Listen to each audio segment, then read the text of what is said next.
সংগ্রামী ভাই ও বোনেরা, বাংলাদেশে সম্পদের কোনো অভাব নাই। আমাদের অভাব চরিত্রবান নেতাদের অভাব, এবং তার বড় প্রমাণ বিগত 15.5 বছরে যে দলটি দেশ শাসন করেছে, ক্ষমতা ছাড়ার পর জানা গেল প্রায় 27,000 লক্ষ কোটি টাকা বিদেশে পাচার করেছে। এটাই প্রমাণ হয় এই দেশটা গরিব দেশ না, এটা সম্পদশালী দেশ। কিন্তু সম্পদের সৎ ব্যবহার করার মতো, সম্পদকে পাহারা দেওয়ার মতো যোগ্য লোক, সৎ লোক এই দেশে 54 বছরে পাওয়া যায় নাই, যার ফলে এই সম্পদ বিদেশে পাচার করা হয়েছে। বাংলাদেশ জামাত ইসলামী প্রথমেই বলতে চায় জনগণের সামনে, যদি আল্লাহ আমাদেরকে সাহায্য করেন, যে জনগণের ভালোবাসা পায়, আগামীতে জামাত ইসলামী যে জনগণের সেবা করার সুযোগ পায়, সর্বপ্রথম বাংলাদেশ থেকে আমরা দুর্নীতি নির্মূল করব। কারণ দুর্নীতিতে বাংলাদেশের প্রধানত সমস্যা।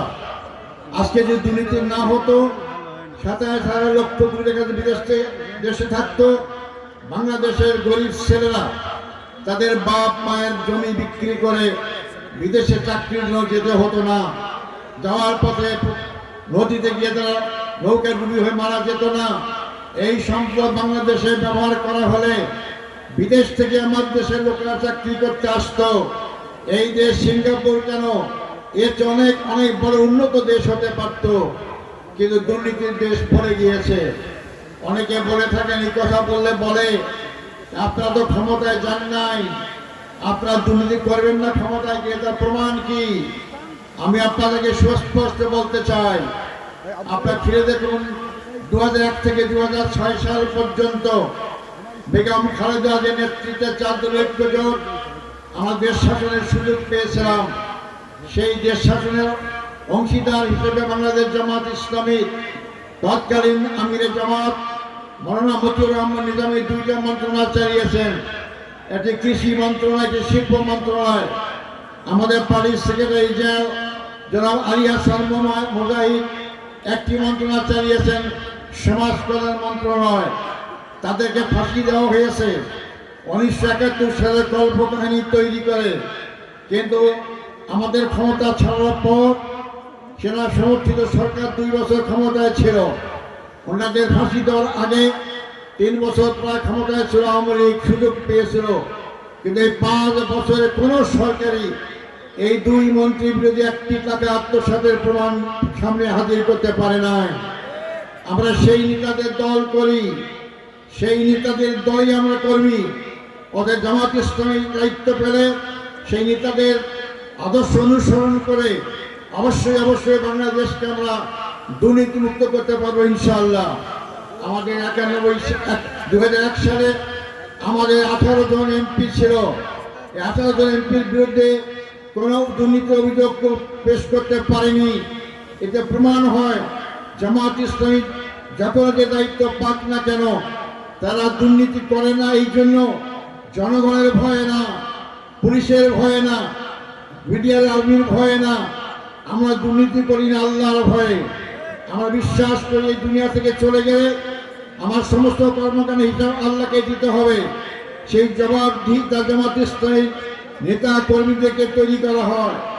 এই জামাতের লোকটা দায়িত্ব পেলে ইনশাআল্লাহ আপনার ধরে দেবেন বাংলাদেশ অল্প সময়ে দুর্নীতিমুক্ত হলে আমরা 3 থেকে 5 বছরের মধ্যে বাংলাদেশ বেকার সমস্যা দূর করতে পারবো। আমরা ক্ষমতা পেলে, দায়িত্ব পেলে আমরা মুসলমানদের এই দেশে আমরা জাকাতের আইন চালু করব। এই জাকাত বাংলাদেশে যে সমস্ত ব্যাংকে ধনী মানুষরা টাকা জমা রাখে, সেই টাকা যদি আদায় করা যায়, প্রায় 50,000 কোটি টাকা বছরে জাকাত আদায় করা সম্ভব। এই জাকাত গরিব, ফকির, মিসকিন, দরিদ্র মানুষের কাছে ব্যয় করা হবে। তখন দারিদ্রতা বাংলাদেশ থেকে দূর হয়ে যাবে, অভাব অনটন দূর হয়ে যাবে, সবটাই বন্ধ করতে পারবো ইনশাআল্লাহ। এই 2টি কাজ যে দায়িত্ব আমরা করতে পারি, এই বাংলাদেশ শুধু কথার মধ্যে সোনার বাংলা থাকবে না, এই বাংলাদেশ সত্যিকার অর্থে সোনার বাংলা হবে ইনশাআল্লাহ। সংগ্রামী ভাই বন্ধুগণ, আওয়ামী লীগের সময় দুর্নীতি কি পরিমাণ বেড়ে গিয়েছিল আপনারা জানেন। শেখ হাসিনা বিদেশ থেকে আসলেই যে সংবাদ সম্মেলন করতেন, সেখানে বলেছেন যে আমার পিয়ন সে 400 কোটি টাকার মালিক, তিনি অপরাধ করছেন দুইটা, তার পিয়ন যে 400 কোটির মালিক হয়, আপনি তার বিরুদ্ধে মামলা দিলেন না কেন, গ্রেপ্তার করলেন না কেন? তার মাঝে দুর্নীতিকে প্রশ্রয় দিয়েছেন। এখন যদি তো প্রশ্ন করে আপনার চাকর যদি 400 কোটির মালিক হয়, তাহলে আপনি কয় হাজার কোটি টাকার মালিক। আজকে সেই টাকার পাহাড় আপনাদের কাছে শোষণ করে নিয়ে বিদেশে বসে আজকে বাংলাদেশের জনগণের বিরুদ্ধে আজকে তারা ষড়যন্ত্র করছে। সংগ্রামী ভাই বন্ধুগণ, আমি এরপর বলতে চাই, আমাদের অনেক ভাই বলতে দেন জামাত ইসলামী ক্ষমতায় গেলে নারীদের কোনো স্বাধীনতা থাকবে না, তাদের ঘরের মধ্যে আবদ্ধ রাখা হবে, তারা শিক্ষিত করে চাকরি করতে পারবে না। এটা সম্পূর্ণ ভুল কথা। মাসুদ সাহেব তাকে আপনার সামনে কথাই বলেছেন। আমি বলতে চাই, জামাত ইসলামী যত পায় বাংলাদেশের নারী সমাজ সবচেয়ে নিরাপত্তা অনুভব করবে। তার সবচেয়ে বড় প্রমাণ ঢাকা বিশ্ববিদ্যালয়ের কেন্দ্রীয় ছাত্র সংসদ নির্বাচনে ইসলামী ছাত্র নিরঙ্কুশ বিজয়। পরপরই একটি টিভি চ্যানেল দেখতে পেলাম, একজন টিভি উপস্থাপক এক ছাত্রীকে জিজ্ঞেস করলো, তুমি কাকে ভোট দিয়েছ? সে বলেছে ইসলামী ছাত্র শিবিরকে। তাকে পাল্টা প্রশ্ন করা হলো, ওরা তো স্বাধীনতা বিরোধী, রদ কাটে, ওরা তোমাদেরকে বোরখা পড়াবে ইত্যাদি। তখন এই ছাত্রীকে উত্তর দিয়েছিল, উনি বলেছেন রদ কাটবে কি জানি না, আমাকে বোরখা পড়াবে কিনা জানি না। বসেন বসেন ভাই, উঠছেন হুট করছেন কেন? বসেন, বসে যান, বসে যান।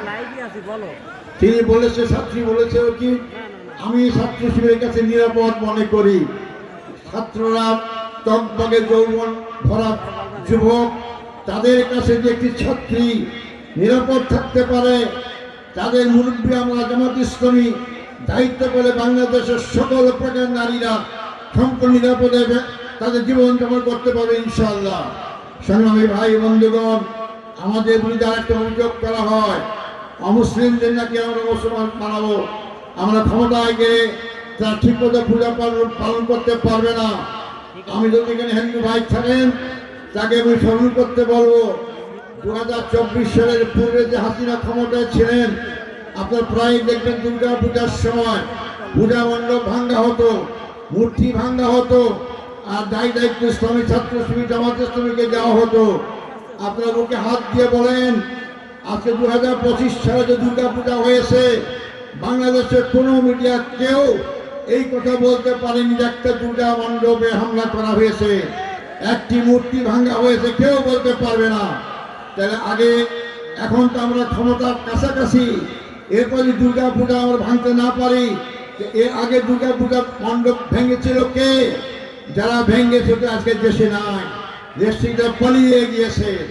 অতএব জামাত ইসলামী আমিরে জামাত তিনি ঘোষণা দিয়েছেন 24 সালের পট পরিবর্তনের পরে আপনার সকল হিন্দু বাড়িতে পাহারা দেবেন, মন্দিরে পাহারা দেবেন, যাতে কেউ দুঃসাহস করতে না পারে অন্য ধর্মলোকদের উপর আঘাত করতে। এই প্রমাণ জামাত ইসলামী দিয়েছে। অতএব মুসলিম ভাই, হিন্দু হোক খ্রিস্টান হোক, বাংলাদেশ জামাত ইসলামী দায়িত্ব পেলে আপনারা সবচেয়ে নিরাপদ থাকতে পারবেন ইনশাআল্লাহ। সংগ্রামী ভাই ও বন্ধুগণ, আপনারা আমাদের জন্য ব্যস্ত হয়েছে, নামাজ পড়তে যাবেন। আমি শুধু আর কথা বলাবো না, আপনাদের দৃষ্টি আকর্ষণ করতে চাই, বাংলাদেশ জামাত ইসলামী রাজনীতির জোয়ার সৃষ্টি হয়েছে, সারা বাংলাদেশের দাঁড়িপাল্লার জোয়ার।